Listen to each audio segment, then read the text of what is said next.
अफ़गानिस्तान, पाकिस्तान और बांग्लादेश के जो मजहबी ढंग से उत्पीड़ित लोग हैं, उनको हम प्रॉपर सुरक्षा और संरक्षण प्रदान करें। हमारे विरोधी कह रहे हैं कि वो इसको लागू नहीं करने देंगे।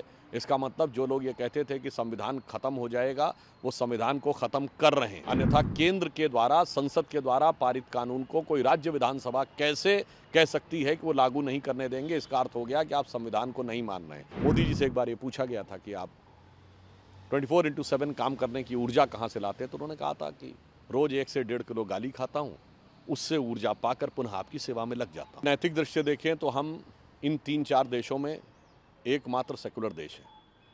सेकुलर देश के नाते भारत की यह प्रतिबद्धता है कि हम अफ़गानिस्तान, पाकिस्तान और बांग्लादेश के जो मजहबी ढंग से उत्पीड़ित लोग हैं, उनको हम प्रॉपर सुरक्षा और संरक्षण प्रदान करें। तो ये भारत की धर्मनिरपेक्षता की कसौटी है। दूसरा विषय, जो हमारे विरोधी कह रहे हैं कि वो इसको लागू नहीं करने देंगे, इसका मतलब जो लोग ये कहते थे कि संविधान खत्म हो जाएगा, वो संविधान को खत्म कर रहे हैं। अन्यथा केंद्र के द्वारा, संसद के द्वारा पारित कानून को कोई राज्य विधानसभा कैसे कह सकती है कि वो लागू नहीं करने देंगे? इसका अर्थ हो गया कि आप संविधान को नहीं मान रहे हैं।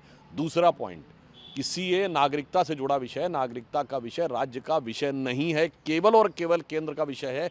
समवर्ती सूची का विषय भी नहीं है, यानी कॉन्करेंट लिस्ट का भी विषय नहीं है। उस पर अगर कोई राज्य कहे कि मैं नहीं करूंगा, इसका मतलब सीधे वो संविधान पर आघात कर रहा है और संविधान की धज्जी उड़ाने का प्रयास कर रहा है। तो ये कहना ये दर्शाता है कि ये दल संविधान को समाप्त करने, संविधान को कमजोर करने के लिए निरंतर आगे बढ़ रहे हैं, केवल अपनी क्षुद्र राजनैतिक वोट बैंक की महत्वाकांक्षा को पूर्ण करने के लिए। देखिए, बहुत दुखद बात है कि विगत 17 वर्षों से माननीय प्रधानमंत्री जी के प्रति जिस प्रकार के शब्दों का प्रयोग निरंतर किया गया है, उससे मैं कह सकता हूं कि जनता जनार्दन के रूप में उस बातों को ठीक उसी प्रकार देख रही है जैसे महाभारत में शिशुपाल ने निरंतर भगवान कृष्ण के लिए अपशब्दों का प्रयोग किया था, और जब 100 गालियां पूरी हो गई थी तो भगवान कृष्ण ने अपना निर्णय सुनाया था। तो आज भी मैं कह सकता हूं जनता जनार्दन के रूप में इस विषय पर अपना वास्तविक उत्तर प्रदान करेगी।